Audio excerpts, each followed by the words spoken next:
आपका अपना प्रोग्राम सियासत की बातें। नमस्कार। टीपी न्यूज लाइन में एक बार फिर आपका स्वागत है और मैं हूं रश्मिका गुप्ता।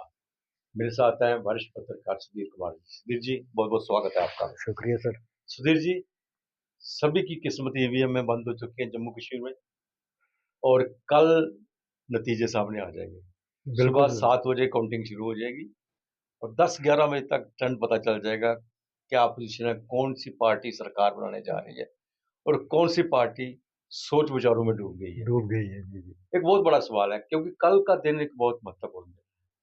इस वक्त तो सभी के सभी एमएलए हैं और कल तो बहुतों की उम्मीद जो है उस पर पानी फिर जाएगा और बहुत से ऐसे होंगे जिनकी लॉटरी निकल जाएगी। बहुत सी पार्टियां ऐसी होंगी जिन्होंने सरकार बनाने के दावे किए होंगे और हो सकता है वो पार्टी सरकार बना भी ले और हो भी सकता है कि कहीं वो बीच में न लटक जाए। ये बहुत बड़ा सवाल है। हाँ, ये तो है। कल हकीकत सामने आएगी, लेकिन इस वक्त जो सबसे बड़ी चर्चा है सुधीर जी, वो ये है जिस तरह से 5 सदस्यों को नॉमिनेट करना है लेफ्टिनेंट गवर्नर ने, जी बिल्कुल ठीक है। उसको लेके एक बहस उठी हुई है। भारतीय जनता पार्टी पांचों को मनोनीत करवाना चाहती है और भारतीय जनता पार्टी चाहती है कि असेंबली बनने से पहले, रिजल्ट निकलने से पहले हो सकता है कल ही वो पांचों को मनोनीत करवाए। भारतीय जनता पार्टी की इमरजेंसी जो मीटिंग्स है इस वक्त जम्मू के एक होटल में चल रही है। 2-3 दिन से मंथन वहां चल रहा है। आज भी उनके टॉप जो है नेता वहां बैठे हुए हैं। परसों दिल्ली में थी। परसों दिल्ली में थी, इसी चीज का फैसला कर रहे हैं किसे किसे नॉमिनेट किया जाए। वो 5 कौन से ऐसे बुद्धिमान हैं जो 10 साल के बाद जम्मू कश्मीर की असेंबली में जाएंगे। लेकिन दूसरी तरफ नेशनल कॉन्फ्रेंस ने कह दिया है कि अगर एलजी इसको नॉमिनेट करता है पहले बिना असेंबली बने तो वो सुप्रीम कोर्ट में चले जाएंगे, बिल्कुल कहा उन्होंने। सुप्रीम कोर्ट का सहारा लेंगे। और दूसरी तरफ जो पीडीपी है इस वक्त वो कह रही है कि अगर नेशनल कॉन्फ्रेंस कांग्रेस गठबंधन को सरकार बनाने में हमारी मदद मिलेगी, हम मदद करने को तैयार हैं। Like minded party. Like minded party सबसे बड़े उन्होंने कहा कि हम गठबंधन के हिस्सा हैं और कांग्रेस जो है गठबंधन में है। गठबंधन को जरूरत पड़ी और भारतीय जनता पार्टी को सरकार बनाने से दूर रखने के लिए अगर जरूरत पड़ी तो हम इनका साथ दे सकते हैं। दूसरी तरफ भारतीय जनता पार्टी, जिस तरह से एग्जिट पोल आए हैं उसमें भारतीय जनता पार्टी जो इंडिपेंडेंट जीते हुए हैं उनके सहारे बैठी हुई है। अगर कमी रही तो इंडिपेंडेंट और 5 मनोनीत जो हैं उनको लेकर सरकार बनाएंगे। दोनों तरफ से मंथन चल रहा है और अगर सचमुच नेशनल कॉन्फ्रेंस कांग्रेस या गठबंधन है उनको कमी रहेगी, उनको लगा कि मनोनीत से वो सरकार बनाएंगे तो वो कोर्ट में सीधा सीधा से पहले का कोर्ट में चले जाएंगे। बिल्कुल बिल्कुल जाएंगे वो। और हंग असेंबली का क्या हाल होगा ये तो कल के बाद पता चलेगा। क्या नई सरकार यहां आएगी या फिर एक बार वही दौर चलता रहेगा जो 10 साल से चल रहा है। सबसे बड़े सवाल यह है कि मनोनीत जो कार्य करने जा रहे हैं उस पर जो दूसरी अपोजिशन की पार्टी का जो रवैया है वो क्या है और किस तरह से होगा। दर्श जी, पहले ये आज आपका जो टॉपिक है वो बड़ा क्रूशियल टॉपिक है। ये जो मनोनीत, जिसको हम नॉमिनेशंस कहते हैं, नॉमिनेशन को जो प्रक्रिया है, जनरली आपने देखा होगा कि पार्लियामेंट के अंदर, लोकसभा के अंदर, राज्यसभा के अंदर या असेंबलीज के अंदर पूरे कंट्री में इलेक्शंस के बाद असेंबली में, जब असेंबली की स्वेरिंग इन सेरेमनी होती है उसके बाद की जाती है। जो स्टेट गवर्नमेंट होती है वो स्टेट गवर्नमेंट नाम रिकमेंड करती है एलजी अपना गवर्नर या लेफ्टिनेंट गवर्नर को। लेफ्टिनेंट गवर्नर उसमें से नाम को अगर किसी को चेंज करना है फिर दोबारा भेजता है। ऐसे एक प्रक्रिया है वो। लेकिन यहाँ जम्मू में जब से इन्होंने सेंट्रल गवर्नमेंट ने रीऑर्गेनाइजेशन एक्ट को बनाया हुआ है तब से इन्होंने ये जो प्रक्रिया थी, जो पहले वाली प्रक्रिया थी जिसमें कॉन्स्टिट्यूशनल जो वे था, उसको इन्होंने चेंज करके सीधी पावर जो है लेफ्टिनेंट गवर्नर साहब को दे दी हुई हैं कि आप इनको पांचों को पांच जो है नॉमिनेट जो है वो आप कर सकते हैं। अब सवाल जो आपने उठाया ये बड़ा वाजिब सवाल है कि क्या ये कल काउंटिंग होगी, पूरा दिन काउंटिंग रहेगी 10-11 बजे तक, जैसे आपने बताया ट्रेंड चलेंगे तो 3 बजे तक क्लियर हो जाएगी कि इसकी गवर्नमेंट है। ऑब्वियसली हंग असेंबली, जैसे हम अक्सर कहते आ रहे हैं शुरू से, हंग असेंबली रहेगी। हंग असेंबली में क्या क्या होता है क्या नहीं होता है, लेकिन जैसे इस वक्त बाजार बड़ा गर्म है। परसों से दिल्ली में होम मिनिस्टर जी ने मीटिंग ली थी कि जिसमें 5 लोगों के नाम, जहां तक हमें सोर्सेज बताते हैं कि ऑलरेडी वहां पे कंफर्म हो चुके हैं, उनके नाम होम मिनिस्टर ने ओके कर दिए हुए हैं। अब एक सिंपल सी प्रक्रिया है, वह एक नोटिफिकेशन निकलेगी J&K राजभवन से कि वही 5 नाम जो होम मिनिस्ट्री से अप्रूव होके आए हैं उन्हीं को आगे ये 5 नाम लेंगे। अब ये है वो 5 नाम जिसमें से 3 फीमेल्स होंगी और 2 मेल होंगे। मेल में एक POJK का होगा, एक कश्मीरी पंडित होगा। फीमेल में एक जम्मू की होगी, एक कश्मीर की होगी, एक फीमेल जो होगी वो कश्मीरी पंडित से कम्युनिटी से होगी। अब कल ये अगर ये नॉमिनेशन, ये अगर गवर्नर साहब इसकी नोटिफिकेशन निकाल देते हैं तो ये नई कंट्रोवर्सी जो है इस राज्य में, इस स्टेट में गवर्नमेंट बनने से पहले पैदा हो जाएगी। कि जैसे हमने देखा कि इलेक्शन कमिश्नर ऑफ इंडिया की नोटिफिकेशन जब निकली थी उसमें उन्होंने कहा था कि 90 असेंबली जो सेगमेंट है उसकी इलेक्शन होने जा रही है सो एंड सो डेट को, इन 3 फेजेस में, first second and third phases में। 8 तारीख को, पहले 5 तारीख को काउंटिंग थी, फिर इन्होंने 8 को कर दी। 8 तारीख को काउंटिंग होगी। तो वो एक नोटिफिकेशन 90 की थी। अब 90 में से 5 इन्होंने ऐड कर दिए। वो डोमेन था इलेक्शन कमिश्नर ऑफ इंडिया का, जो डोमेन चला गया गवर्नमेंट के पास। अब ये जो, जैसे आपने बताया, कांग्रेस भी तैयार है पूरी तरीके से। करा तारिक हमीद करा जो कांग्रेस के स्टेट प्रेसिडेंट है, उन्होंने अपने जो लोग हैं, जो नोइंग लोग हैं, लॉ के रिलेटेड लोग हैं, उन्होंने इस काम पे लगा दिया है कि इसको रीऑर्गेनाइजेशन एक्ट को, इस 5 नॉमिनेशन को कैसे ब्लॉक किया जाए। सिमिलरली आपको पता है कि एनसी के पास भी एक बैटरी ऑफ, जिसको हम बोलते हैं, अक्सर बोलते हैं जजेस और लायर और जजेस की बैटरी जो है वो पूरी मतलब उनके पास है, वो भी इसके ऊपर लगे हुए हैं, काम कर रहे हैं।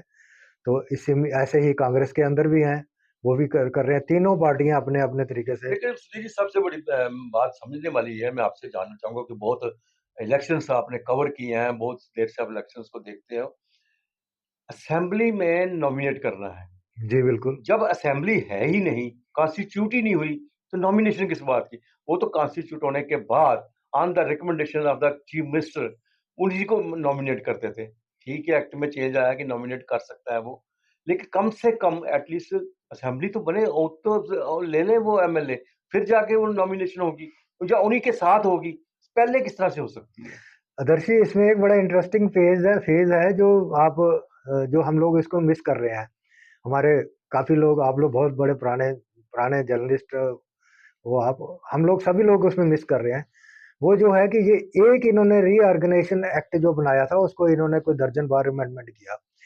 अब ये नोटिफिकेशन के बीच में एक और इन्होंने अमेंडमेंट कर दी थी। उस अमेंडमेंट में इन्होंने, पहले वाले में नहीं थी, अब जो इन्होंने इलेक्शन नोटिफिकेशन के बीच में अमेंडमेंट हुई जिसमें गवर्नर को इसकी पावर दे दी, पुलिस की पावर दे दी, होम डिपार्टमेंट की दे दी।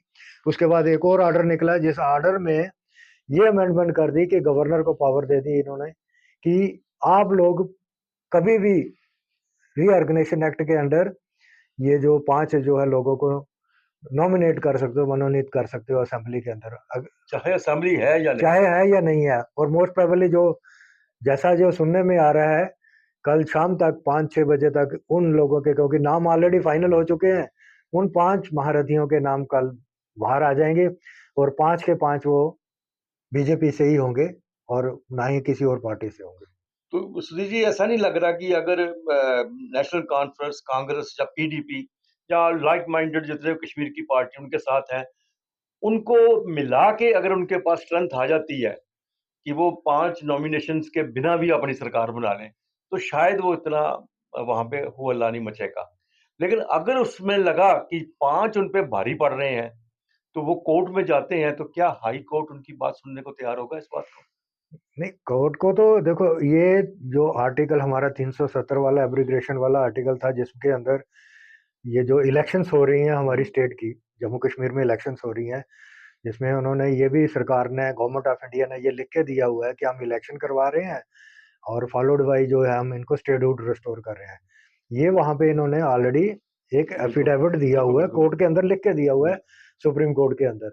अब ये जो उसी उसी के सिलसिले में उसी की एक प्रक्रिया आगे, उसकी एक जो सीक्वेंस है, उसके अंदर उसी सीक्वेंस में ये कोर्ट जो है, सुप्रीम कोर्ट, इसको एंटरटेन करने में कोई सुप्रीम कोर्ट को प्रॉब्लम आएगी नहीं, क्योंकि ये बड़ा एक क्रूशल इशू है। जैसे मैंने आपको अक्सर हम अपने लोग डिस्कस करते रहते हैं कि अपोजिशन के पास, जैसे पीडीपी, कांग्रेस, खासकर पीडीपी और एनसीपी के पास बैटरी ऑफ लॉयर एंड जजेस, रिटायर्ड जजेस सुप्रीम कोर्ट के हैं, वो जैसे आप लेकिन एक बात सुधीर जी और भी आपसे समझना चाहूंगा कि कोर्ट में इमीडिएट तो रिलीफ कहीं भी नहीं, कभी नहीं मिलता। नहीं मिलता, नहीं मिलता। अगर इनका कोर्ट में जाता है, जितनी देर तक कोर्ट फैसला करता है, तो ये तो भारतीय जनता पार्टी 5 को लेकर सरकार बना जाएगी, अगर आजाद जितने इंडिपेंडेंट उनको मिला के भी।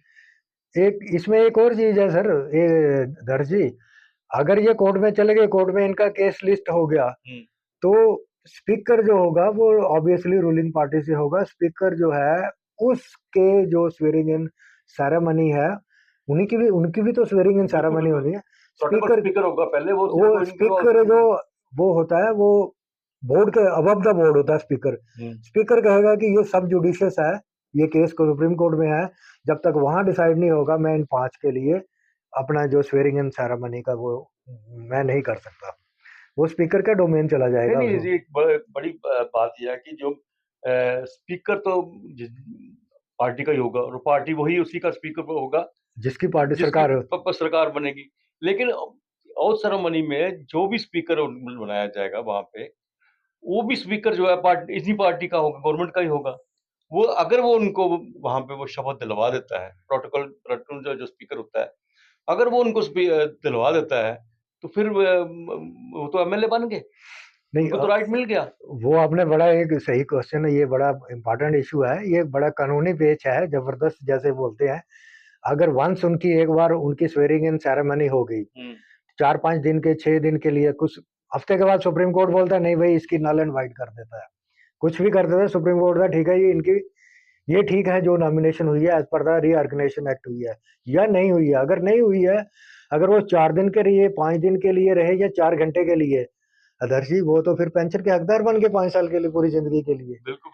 वो तो एक और जो टैक्स पेयर के ऊपर एक और बर्डन बढ़ गया उसका, 5 लोगों का 5 दिन के लिए अगर वो एमएलए रहे, तो 5 दिन के लिए उनको वो उनकी जो है पेंशनेबल जॉब बन गई उनके लिए।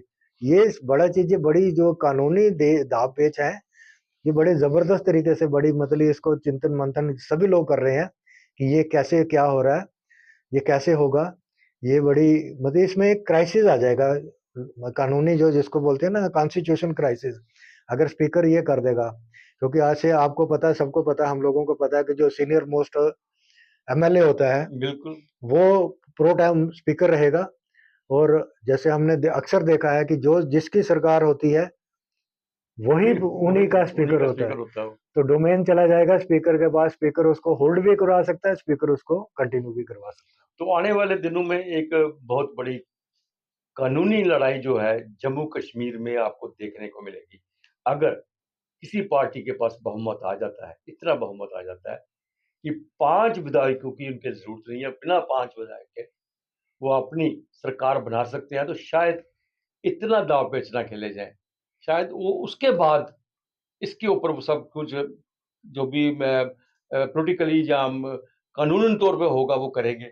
लेकिन अगर वो 5 किसी की सरकार बनाने में रास्ते में आते हैं, तो बहुत बड़ा कॉन्स्टिट्यूशनल लड़ाई यहाँ पे, क्राइस भी आप कह सकते हैं, और लड़ाई भी यहाँ भी होगी, और कोर्ट में फिर सड़कों पे सभी कुछ आपको देखने में मिलेगा। जिस सरकार का आप इंतजार कर रहे हैं वो कल शायद आपको मिले या ना मिले, इस बात का पक्का वादा नहीं हो सकता। सुधीर जी, अच्छी जानकारी दी आपने हमारे दर्शकों को, स्टूडियो में आए, आपका बहुत बहुत धन्यवाद। कल पल पल की खबर देंगे, सुबह काउंटिंग शुरू हो जाएगी।